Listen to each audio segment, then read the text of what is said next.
Hey, Warren mekklord. Today I want to talk about Constellars. I just came back from my winter vacation, saw my family, had a really good time, so I haven't been playing a lot of Duel Links, but I've been playing just enough to show you a couple of hand-picked replays, which is what every cool Yugi-centric channel does anyway. To showcase the power of Constellars, one of the newest, oldest archetypes that has gotten support recently. Like, the archetype was completely worthless and not worth playing until we got Caduceus and Pleiades and a skill that ties the whole thing together and allows Sombre and Rezalk to be one-card combos. So this is the list that I'm currently playing. I wanted to keep it at 20 to improve my chances of drawing back rows, specifically the Forbidden Lances, which I feel are crucial if you're going second. But you can definitely go over 20, play like 3 copies of Razalgaga, and I don't know, maybe a third Zoobs. Only if you feel like it. It's not mandatory, but you can afford to like play more than 20 cards because the skill allows you to get that hyper consistency that you probably would not have access if the skill didn't exist. So pretty sure this is a pretty standard deck list, you know. The core is always going to be 2 to 3 Zoobs.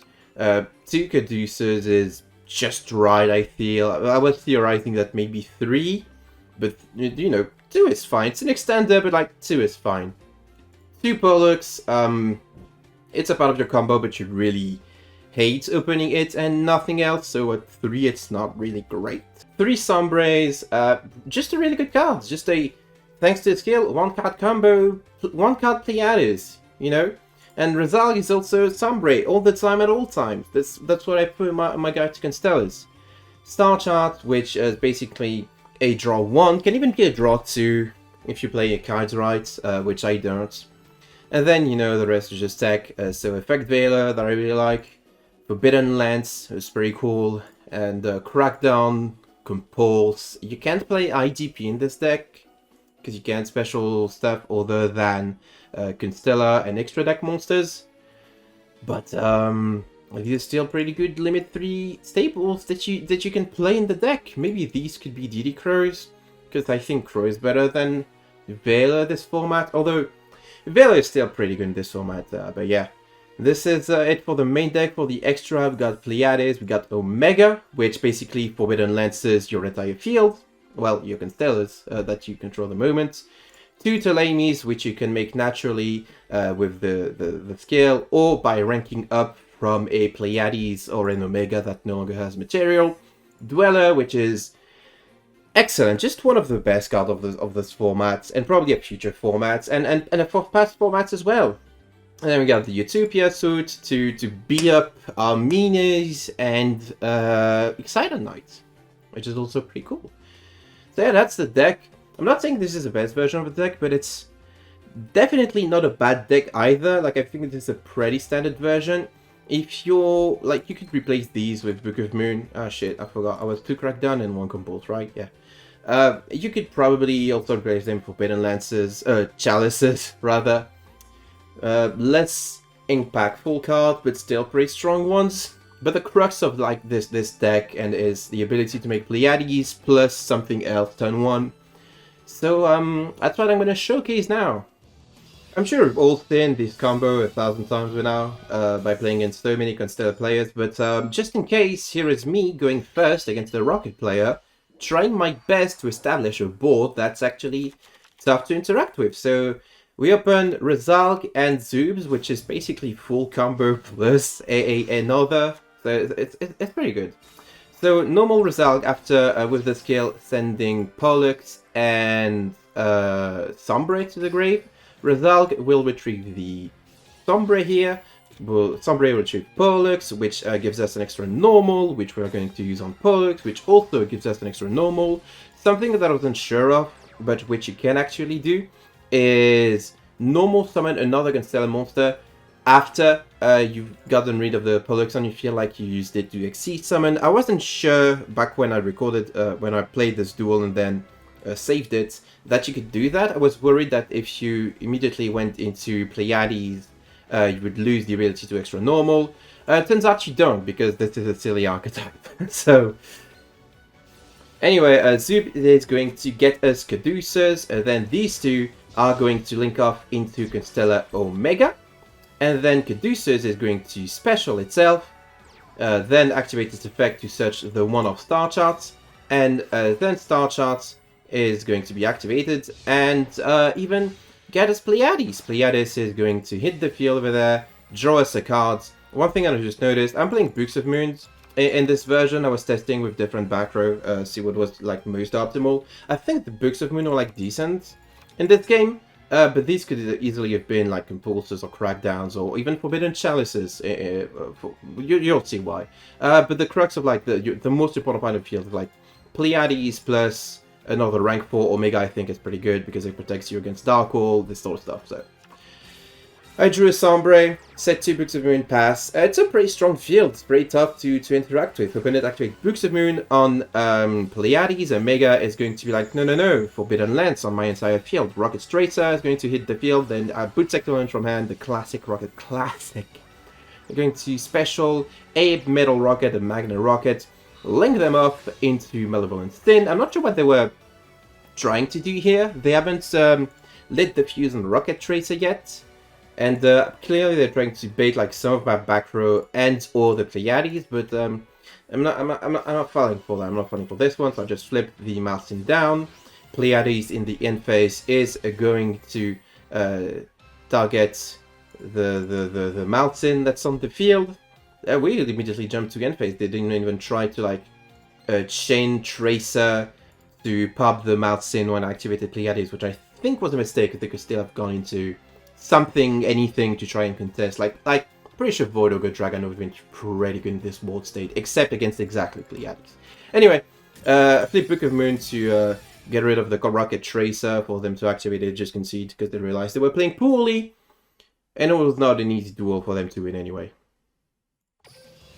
Second duel against Destiny Hero. I saved this one because it showcases a less than optimal hand, a hand that can't actually go full combo plus another rank 4. But yeah, you're gonna get to see this for yourself. We open star charts and only one Constellar name, which not great. I sent Pollux and Sombre to grave because I'm an idiot. I didn't need to activate the scale there, but I did. So Caduceus, you know, is just going to special itself. We're gonna activate star chart because we already have it, and we just make Pleiades anyway. You know, and that's just gonna be it. We're gonna draw another card, and when I'm drawing Book of Moon, I decided that, you know, Compulse and Forbidden Lance were more impactful. The latter to protect my Pleiades, the former to, I don't know, bounce a link to that they were gonna make, because I expect them to be on Destiny Hero and be like making Nightmare Phoenix real quick, which would be a very good way to, you know, get rid of my back row, but then I just baited with a Compulse and they went minus like 4 for nothing. Anyway, they activate Rhoda. I get Celestial, which, you know, it can pop the star chart, but that's not what they're gonna do. Activate Book of Moon on Pleiades. Thankfully, I had set the Forbidden Lance, so my Pleiades is completely Gucci. Drill Dog's gonna hit the field, and immediately special summon the Celestial. The skill is gonna activate here, setting a 2 mystery back row, then the Mali. Then Mali, they go Mali there, and then, you know, let's skip to the end phase. Don't even try to make Dystopia, which I get it. That'd be a huge waste of resources. Even not knowing that this is composed like into a Pleiades, that's not a good idea. So instead, they just set 2 and pass, and I'm gonna bounce 1 back to hand immediately. And as soon as my turn starts, I bounce the second thing. It's a Book of Moon, thankfully for me, which means I'm still able to flip, summon my Pleiades, and rank it up into Ptolemy. Now, Ptolemy won't be able to use its bounce effect this turn because it's a fucky card worded in a fucky way. Which means that if it's ranked up from a Constellar monster, you can't use the bounce effect that only summon, which is really stupid. I don't know why they did it like that, but it's still going to trigger Star Chart, which drew me nothing but Veiler. So I'm gonna get to set another Compulse. Great. I attacked the Drill Dog because I didn't want to give them a free Celestial Engrave, and or another Mali. which I don't think was a good idea. Anyway, they're going to feel confident now, and they're going to activate the poly, immediately going into Dystopia, because they think, oh, even if it's a Book of Moon, I don't really care about Book of Moon, right? I don't really care about Book of Moon. Anyway, they're going to burn me, but I'm going to activate Comport in response, bouncing back, indeed, the Dystopia to their extra deck. And then still have the Mali. They still have the Mali they can bring back. They can activate the skill to return another Mali to the grave, get the plasma, probably put the plasma back, and then they were like, oh shit, I can't do anything. That's it. That's the end of the game. You know, you probably could have tried and make Unicorn by going into any link to and using the Mali engrave to go into Unicorn then, but again, they would have gone like -5 just to lose the Compulse anyway. Very funny. And in this last game, if you've had any issues dealing with Constellar, hopefully you find this rather cathartic, because this time I'm going second. Also, this is a rank-up game, because of course it is. I'm playing against none other than Trickstar, which is really telegraphed by the fact that you really want to play only one character with Trickstar. And they go, you know, normal Candina, Ivela, the Candina, even if they have Lycoris here.